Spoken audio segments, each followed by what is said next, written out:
રાજકોટમાં ખેલૈયાઓએ જાહેર માર્ગ પર ગરબા કર્યા હતા। જાહેર રસ્તા પર ગરબા રમતા હોવાનો વિડીયો વાયરલ થયો છે।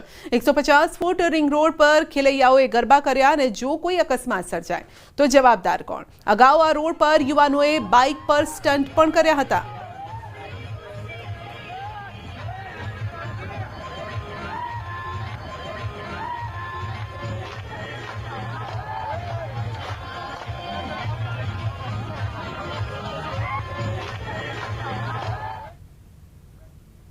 પંચમહાલના ગોધરામાં ગૌ તસ્કરીનો પ્રયાસ થયો છે। સીસીટીવીમાં કેદ। બુકાની પહેરી કારમાં આવ્યા હતા 3 તસ્કરો। રહેણાંક વિસ્તારમાં બેસેલી ગાયની ચોરીનો પ્રયાસ કર્યો હતો। કારમાં બળજબરીપૂર્વક ગાયને બેસાડવાનો પ્રયાસ કર્યો। સોસાયટીના રહીશો જાગી ગયા અને તસ્કરો ભાગી ગયા। ગૌ તસ્કરોને પડકારતા એક શખ્સે પથ્થર માર્યા હતા। ગાયને મૂકીને ત્રણેય તસ્કરો કાર સાથે ફરાર થઈ ગયા। ગોધરાની સરદાર પટેલ સોસાયટીમાં બનાવ બન્યો હતો।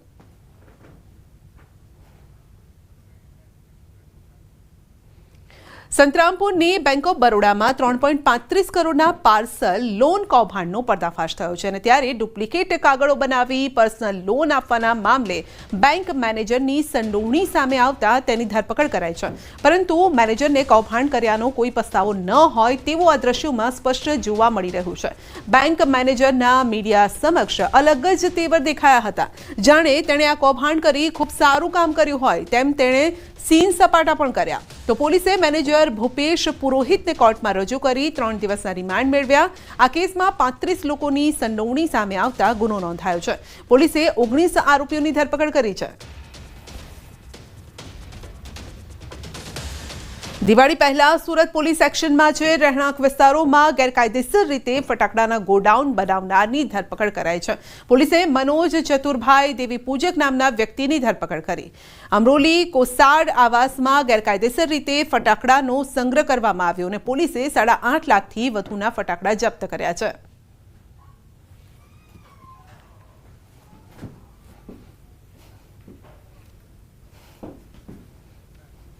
બુલેટિનમાં આગળ વધીશું નાનકડા બ્રેક બાદ।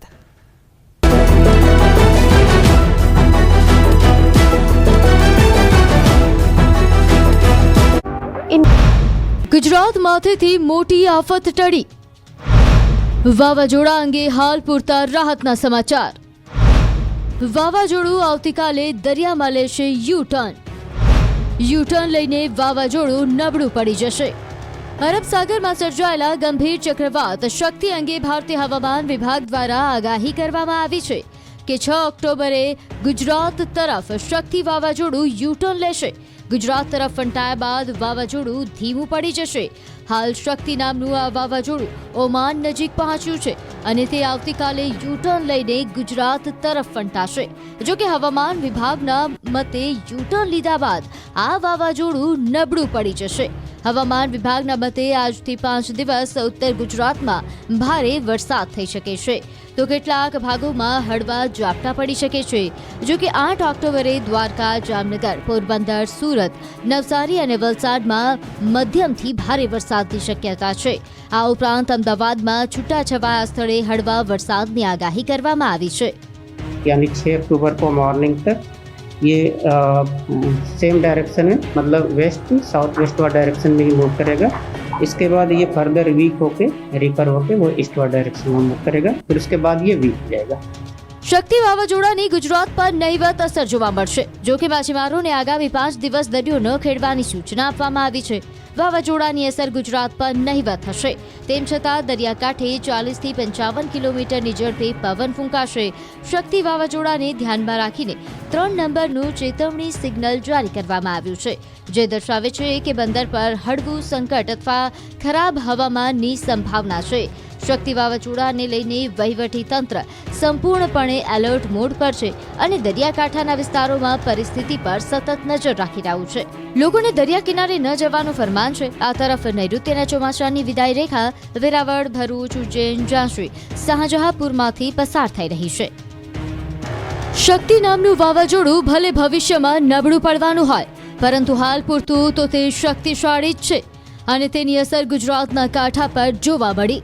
ગુજરાતના દરિયાકાંઠા પર ઊંચા મોજા ઉછળ્યા અને દરિયો તોફાની બન્યો। દ્વારકાના અરબી સમુદ્રમાં આજે બીજા દિવસે પણ કરંટ જોવા મળ્યો. દ્વારકાના દરિયા કિનારે ઊંચા મોજા ઉછળ્યા. સાથે જ દરિયામાં ભારે પવન ફૂંકાય તેવી સંભાવનાઓ વચ્ચે જિલ્લાના બંદરો પર 3 નંબરનું સિગ્નલ યથાવત રખાયું. વાવાઝોડાના પગલે માછીમારોને દરિયો ન ખેડવાની તાકીદ કરાઈ હતી. સાથે જ જે બોટો દરિયામાં ગઈ હતી તેમને પરત બોલાવી લેવાઈ હતી, જેના પગલે હાલ જિલ્લાની બોટો બંદરે લંગારી દેવાઈ છે. અરબ સાગરમાં શક્તિ સક્રિય થતા વહીવટી તંત્ર પણ સતર્ક છે. ડિઝાસ્ટર વિભાગની ટીમ મારફતે સતત દેખરેખ રાખવામાં આવી રહી છે. સાથે જ કંટ્રોલ રૂમ પણ કાર્યરત કરાયા છે. રવિવારના દિવસે પણ કર્મચારીઓને હેડક્વાર્ટર ન છોડવા આદેશ કરાયો છે.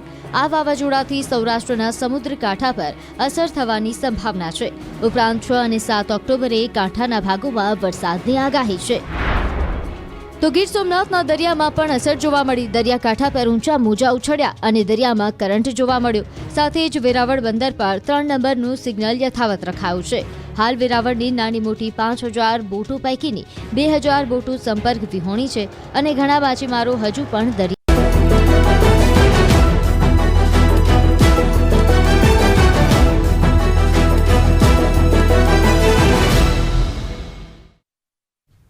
ભરૂચમાં દૂધધારા ડેરીના ચેરમેન બન્યા છે ઘનશ્યામ પટેલ. ફરી એકવાર ડેરીના ચેરમેન ઘનશ્યામ પટેલ બન્યા છે. સર્વસંમતિથી ઘનશ્યામ પટેલ ચેરમેન બન્યા છે. વાઇસ ચેરમેન તરીકે સંજયસિંહ રાજની વરણી કરવામાં આવી છે.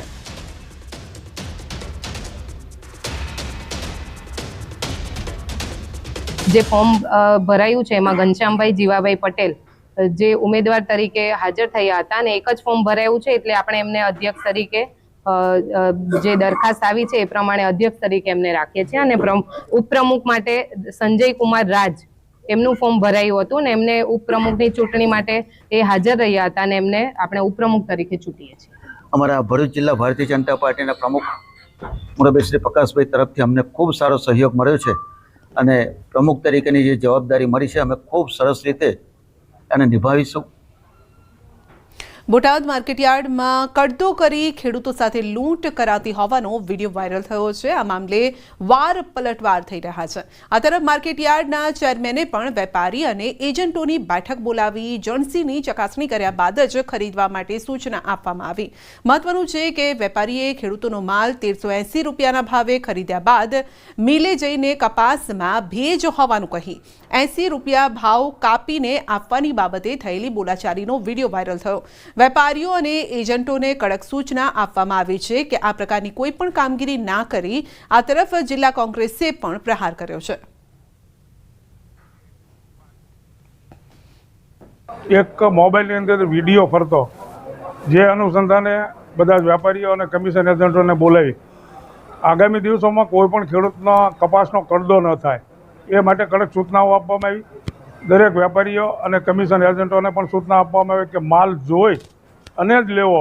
કરદાને કોઈ અવકાશ નથી. ખેડૂતનો કોઈ પણ માલ આવે તો જોયા વગર લેવો નહીં. એક ફાઇનલ રેટ થયા પછી ખેડૂતો કરદાના નામે 100 રૂપિયાથી લઈ અને 50 રૂપિયા 80 રૂપિયા આવી રીતે કરદો કાપવામાં આવે. હવે આજે જગતનો તાત ખેડૂત માંડ એનું પૂરું કરે છે. પૂરા એના ખેતીના ખર્ચના પૈસા પણ ઉપજતા નથી અને ત્યારે આવો કરદો કાપવામાં આવે એટલે ખેડૂતો પાયમાલ થતો જાય છે.